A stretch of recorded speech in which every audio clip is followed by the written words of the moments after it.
നാളുകളായി ചർച്ച തുടങ്ങിയിട്ട് സഞ്ജു വി സാംസൺ ചെന്നൈ സൂപ്പർ കിങ്സിലേക്ക് പോകുന്നുവെന്ന്. പക്ഷേ അത് ഏറെക്കുറെ അസാധ്യമാണ്, അത്ര എളുപ്പമല്ല എന്നുള്ളതായിരുന്നു പൊതുവായിട്ടുള്ള വിലയിരുത്തൽ. പക്ഷേ ചെന്നൈ സൂപ്പർ കിങ്സ് കഴിഞ്ഞ ദിവസം ഇൻസ്റ്റാഗ്രാമിൽ ഒരു പോസ്റ്റ് ഇട്ടു, ചേട്ടൻ വന്നല്ലേ എന്നുള്ള പാട്ട്. നമുക്കറിയാമല്ലോ സഞ്ജു സാംസണിനെ കുറിച്ച് ഏറ്റവും കൂടുതൽ പറയുന്ന ഒരു വാക്കാണ് ചേട്ടൻ. അത് ഇന്ത്യൻ ക്രിക്കറ്റ് ആരാധകർക്ക് എല്ലാം അറിയുകയും ചെയ്യാം.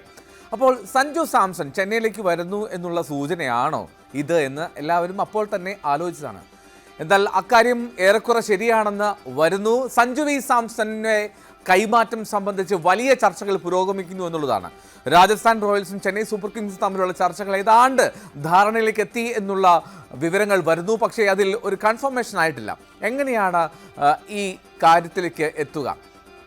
രവീന്ദ്ര ജഡേജയെ പകരം നൽകാനാണ് ചെന്നൈ സൂപ്പർ കിങ്സിൻ്റെ ആലോചന. അതായത് സഞ്ജു വി സാംസണിനും രവീന്ദ്ര ജഡേജയ്ക്കും 18 കോടി രൂപയാണ് മൂല്യം. അപ്പോൾ അതുകൊണ്ട് തന്നെ രണ്ട് താരങ്ങളെയും സ്വാപ്പ് ചെയ്താൽ തന്നെ ഈ കച്ചവടം നടക്കും. പക്ഷേ നേരെ അങ്ങ് കൊടുക്കാനൊന്നും തയ്യാറല്ല രാജസ്ഥാൻ റോയൽസ് സഞ്ജു വി സാംസണിനെ. എന്താണ്, രവീന്ദ്ര ജഡേജ മാത്രം പോരാ, കൂടെ മറ്റൊരു താരം കൂടി വേണം എന്നുള്ളതാണ് രാജസ്ഥാൻ റോയൽസ് ആവശ്യപ്പെടുന്നത്. എന്താണെങ്കിലും സഞ്ജു വി സാംസന്റെ ആരാധകർക്ക് സന്തോഷമുള്ള കാര്യമാണ് ചെന്നൈ സൂപ്പർ കിങ്സിലേക്ക് എത്തുന്നത്. കാരണം മഹേന്ദ്ര സിംഗ് ധോണിയുടെ കാലഘട്ടം ഏറെക്കുറെ പൂർത്തിയായി കഴിയാൻ പോകുന്നു എന്നുള്ളതൊക്കെ നമുക്ക് എല്ലാവർക്കും അറിയാം. അപ്പോൾ മഹേന്ദ്ര സിംഗ് ധോണിക്ക് പകരം അവിടെ ഒരു ക്യാപ്റ്റൻ വേണം, അവിടെ മനോഹരമായിട്ടൊരു വിക്കറ്റ് കീപ്പർ വേണം. അപ്പോൾ ഇതിനൊക്കെ പറ്റിയ ഒരു മുഖമാണ് സഞ്ജു സാംസൺ. മാത്രമല്ല തമിഴ്നാട്ടിൽ ഒരുപാട് ആരാധകരുണ്ട് സഞ്ജുവിന്. അപ്പോൾ ഒരു തല പോയി കഴിഞ്ഞാൽ അവിടെ ചേട്ടൻ എത്തിയാൽ മതി, കാര്യങ്ങൾ ക്ലിയർ ആകും, ഗംഭീരമാകും എന്നുള്ള ഒരു ചർച്ചയുണ്ട് തമിഴ്നാട്ടിലെ ചെന്നൈ സൂപ്പർ കിങ്സ് ആരാധകർക്കിടയിൽ പോലും. ഇനി രാജസ്ഥാൻ റോയൽസ് പക്ഷേ വയ്ക്കുന്ന ഒരു കണ്ടീഷനുണ്ട്, ഞങ്ങൾ സഞ്ജുവിനെ വിട്ടുതരാം, പകരം ഞങ്ങൾക്ക് ദക്ഷിണാഫ്രിക്കൻ താരമായിട്ടുള്ള 22-കാരനുണ്ടല്ലോ ഡവാൾ ബ്രോയിസ്, അയാളെ വേണം. ഇതാണ് രാജസ്ഥാൻ്റെ ആവശ്യം.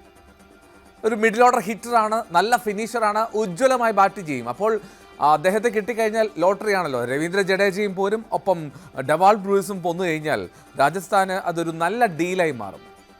പക്ഷേ അതത്ര സമ്മതമല്ല ചെന്നൈ സൂപ്പർ കിങ്സിന്.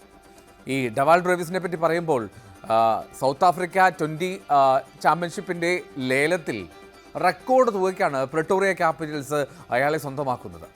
ഈ ചെന്നൈ സൂപ്പർ കിങ്സിൻ്റെ തന്നെ ജോഹനാസ്ബർഗ് സൂപ്പർ കിങ്സ് എന്ന പേരിലുള്ള ഫ്രാഞ്ചൈസി അവസാനം വരെ അവിടെയും ബ്രവിസിനായി രംഗത്തെത്തിയിരുന്നു. നമുക്കറിയാം കഴിഞ്ഞ സീസണിൽ ഏതാണ്ട് മധ്യത്തോടു കൂടിയാണ്, സീസണിൻ്റെ പകുതിയോടു കൂടിയാണ് ബ്രവിസ് ചെന്നൈ സൂപ്പർ കിങ്സിൻ്റെ ഭാഗമാകുന്നത്. ഗംഭീരമായി കളിക്കുകയും ചെയ്തു. അപ്പോൾ ബ്രവിസിനെ അങ്ങനെ വിട്ടുകൊടുക്കാൻ താല്പര്യപ്പെടുന്നില്ല ചെന്നൈ എന്നുള്ളത് ഒരു വശം. രാജസ്ഥാൻ റോയൽസിൻ്റെ പ്രധാനപ്പെട്ട ഉടമയായിട്ടുള്ള മനോജ് ബദലയാണ് ഇപ്പോൾ ഈ ചർച്ചകൾ, ഈ നെഗോഷിയേഷൻസിന് നേതൃത്വം നൽകുന്നത്. മുംബൈയിലാണ്. ജഡേജയെ വിട്ടു നൽകുന്നതിനെ പക്ഷേ വലിയ കാര്യമാണ് എന്നുള്ള നിലപാടാണ് CSK എടുക്കുന്നത്. രവീന്ദ്ര ജഡേജ ഇന്ത്യൻ ക്രിക്കറ്റിലെ ഒരു ഇതിഹാസ ഓൾറൗണ്ടർ എന്നൊക്കെ വിശേഷിപ്പിക്കാവുന്ന രവീന്ദ്ര ജഡേജയെ വിട്ടു നൽകുമ്പോൾ പിന്നെ മറ്റൊരു താരം എന്തിന് എന്നുള്ള ചോദ്യമാണ് ചെന്നൈ സൂപ്പർ കിങ്സ് ഉയർത്തുക.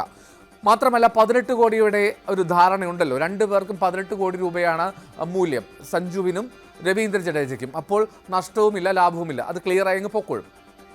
36-കാരനുള്ള രവീന്ദ്ര ജഡേജയ്ക്ക് ഇക്കാര്യത്തിൽ സമ്മതമാണ് എന്നുള്ളതാണ് രസകരം.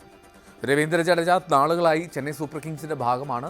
മഹേന്ദ്ര സിംഗ് ധോണിക്കൊപ്പം തന്നെ നിന്ന് നാളുകളായി ചെന്നൈ സൂപ്പർ കിങ്സിൻ്റെ പ്രധാനിയാണ്. പക്ഷെ അദ്ദേഹം ഒരു മാറ്റം ആഗ്രഹിക്കുന്നു എന്ന് തോന്നുന്നു. കാരണം അദ്ദേഹത്തോട് സംസാരിച്ചു Chennai super Kings team management, ഈ ചർച്ചയുമായി മുന്നോട്ട് പോകട്ടെ എന്ന്. അപ്പോൾ അദ്ദേഹം സമ്മതം മൂളി എന്നുള്ളതാണ് പ്രധാനപ്പെട്ട കാര്യം. എന്തായാലും പന്ത് ഇപ്പോൾ രാജസ്ഥാൻ റോയൽസിൻ്റെ കോർട്ടിലാണ്. തീരുമാനം എന്താക്കണമെന്നുള്ളത് തീരുമാനിക്കേണ്ടതും രാജസ്ഥാൻ റോയൽസാണ്. രാജസ്ഥാന് ഒന്നുകിൽ രവീന്ദ്ര ജഡേജയെ സ്വീകരിക്കാം, പക്ഷേ മറ്റൊരു താരത്തെ കൂടി വേണമെന്ന് പറഞ്ഞാൽ അവിടെ ഡവാൾ ബ്രൂയിസിനെ കിട്ടണമെന്ന് നിർബന്ധം പിടിക്കുക അല്പം പ്രയാസകരമാണെന്ന് തോന്നുന്നു. ഇനി എന്തുകൊണ്ടാണ് ഇത്തരമൊരു നീക്കം? സഞ്ജു സാംസൺ എങ്ങനെയാണ് രാജസ്ഥാനിൻ്റെ ആ കൗമാര താരത്തിൽ നിന്ന് ഇത്രയും എക്സ്പീരിയൻസ്ഡ് ആയിട്ടുള്ള ഇന്ത്യൻ പ്ലെയറായി സഞ്ജു വളർന്നപ്പോഴും അവിടെ രാജസ്ഥാൻ റോയൽസിൻ്റെ ഒരു പങ്കുണ്ടായിരുന്നു. കഴിഞ്ഞ സീസണിൽ വലിയ തോതിലാണ് പ്രതിഫലിച്ച് തുടങ്ങിയത്, പ്രകടമായി തുടങ്ങിയത്. സഞ്ജുവിനും ഈ രാജസ്ഥാൻ വിട്ടാൽ കൊള്ളാം എന്നുള്ളൊരു ആഗ്രഹമുണ്ട് എന്നുള്ളത്. കഴിഞ്ഞ സീസണിൽ നമുക്കറിയാം പരിക്കേറ്റ സഞ്ജു പുറത്തിരുന്നപ്പോൾ റയാൻ പരാഗ് ക്യാപ്റ്റനായെത്തി. മാത്രമല്ല അവിടെ ഒരു ഓപ്പണിംഗ് ജോഡിയെ കണ്ടെത്താൻ രാജസ്ഥാന് കഴിഞ്ഞു. യശസ്വി ജയ്സ്വാളും വൈഭവ് സൂര്യവംശിയും ഓപ്പണിംഗ് കൂട്ടുകെട്ട്.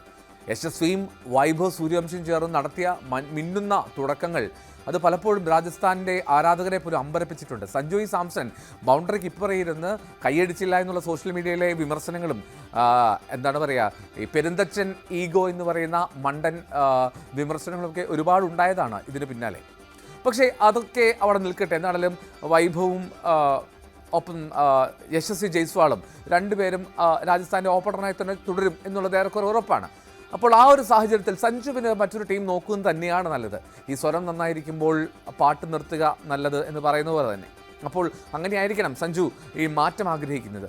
ഇനി സഞ്ജു സാംസണിനെ കൈമാറാൻ ഈ ചർച്ച തുറന്നിട്ട രാജസ്ഥാൻ റോയൽസ് ഹൈദരാബാദ് സൺറൈസേഴ്സുമായും ലക്നൗ സൂപ്പർ ജയൻസുമായിട്ടും ഒക്കെ സംസാരിക്കുന്നുണ്ട് എന്നുള്ളതാണ് മറ്റൊരു പ്രധാനപ്പെട്ട കാര്യം. സൺറൈസേഴ്സിന് പക്ഷേ അത്ര താല്പര്യമില്ല എന്ന് തോന്നുന്നു. കാരണം നിലവിൽ തന്നെ 3 ഓപ്പണർമാർ, അത് ഗംഭീര ഓപ്പണർമാരുണ്ട് സൺറൈസേഴ്സിന്. ട്രാവിസ് ഹെഡ്, അഭിഷേക് ശർമ്മ, ഇഷാൻ കിഷൻ, അങ്ങനെ. അപ്പോൾ ചെന്നൈ സൂപ്പർ കിങ്സ് തന്നെയാണ് ഇതിൽ ഏറ്റവും സൂപ്പർ സാധ്യതയുമായി എത്തേണ്ടത് സഞ്ജുവിനെ സ്വന്തമാക്കാൻ.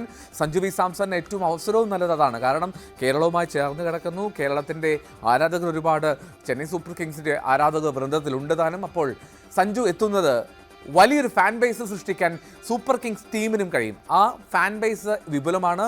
അത് കൂടുതൽ വിപുലമാക്കാൻ ചെന്നൈ സൂപ്പർ കിങ്സിന് സാധിക്കും സഞ്ജുവിൻ്റെ വരവ് എന്നാണ്. മഹേന്ദ്ര സിംഗ് ധോണി ഒരു പ്ലേയിങ് നിലയിലേക്ക് ഇനി ഉണ്ടാകുമോ എന്നുള്ളതൊക്കെ സംശയകരമായി നിൽക്കുന്ന സാഹചര്യത്തിൽ സഞ്ജുവിൻ്റെ സാന്നിധ്യം വല്ലാത്തൊരു ഊർജ്ജം നൽകും. മഞ്ഞക്കുപ്പായത്തിൽ സഞ്ജു സാംസൺ കാണുമോ? എന്തായാലും ചേട്ടൻ വരട്ടെ, ചേട്ടൻ ചെന്നൈ സൂപ്പർ കിങ്സിന് വേണ്ടി കളിക്കട്ടെ.